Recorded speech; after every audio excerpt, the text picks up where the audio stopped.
السلام علیکم ورحمۃ اللہ وبرکاتہ۔ الحمد للہ رب العالمین والصلاة والسلام علی رسولہ الکریم وعلی آلہ واصحابہ اجمعین، اما بعد۔ صدر گرامی قدر، عالی وقار حضرات حکم، مشرق و کرم فرما اساتذہ کرام اور سامعین بزم، آج کی اس تقابلی بزم میں میرا مطلب دعوت ہے عصر حاضر میں کتنے اور ہماری ذمہ داریاں۔ حضرات گرامی، اللہ رب العزت قرآن حکیم میں ارشاد فرماتا ہے ظہر الفساد فی البر والبحر بما کسبت ایدی الناس۔ حضرات، عصر جدید کے اس گردش لیل و نہار معاشرے انسانی کو کن کن مفاسد و فتن میں آلودہ اور کن کن امراض و علل سے دوچار کیا ہے، اگر اس کا تفصیلی جائزہ پیش کیا جائے تو شاید ایک دفتر بھی ناکافی ہو، اور یہ نتیجہ ہے اس ابدی مذہب کی تعلیمات سے انحراف اور دوری کا جو قیامت تک ساری دنیا کی ہدایت و سعادت اور فوز و فلاح کا علم بردار اور ضامن ہے۔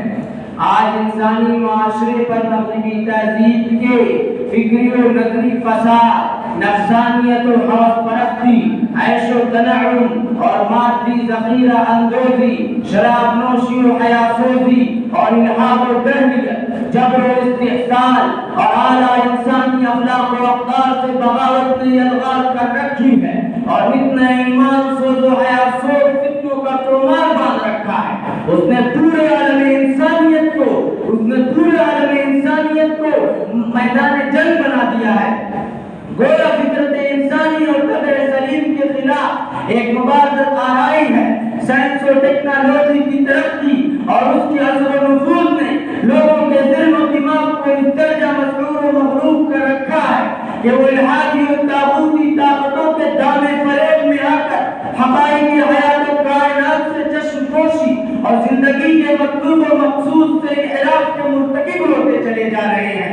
مادہ پرستی، تعیش پسندی اور عیش کوشی نے ان کے دل و ضمیر کی آنکھوں پر سیاہ پردے ڈال دیے ہیں۔ ہر طاقتور ملک اپنے کمزور ملک کا استحصال کر کے اپنے لیے خوب منافع حاصل کر لینا چاہتا ہے۔ ہر طاقتور قوم دوسری کمزور قوم پر عرصہ حیات تنگ کر کے اپنے لیے سامان عیش و طرف جمع کر لینے میں کوئی دقیقہ فروگزاشت نہیں کرنا چاہتی ہے۔ شاعر مشرق علامہ اقبال نے کیا خوب فرمایا ہے، وہ قوم کے فیضان سماوی سے وہ محروم، وہ قوم کے فیضان سماوی سے وہ محروم، حد اس کے کمالات کی ہے برق و بخارات۔ حضرات گرامی، ان مسائل نگفتہ بے حالات میں ہماری ذمہ داری ہو جاتی ہے کہ ہم اسلام کے تمام اصول و فروع پر سختی سے کاربند اور عمل پیرا ہو جائیں اور زندگیوں کو اسلامی تعلیمات کے سانچے میں ڈھال کر تمام عالم انسانیت کے لیے نمونہ عمل بن جائیں۔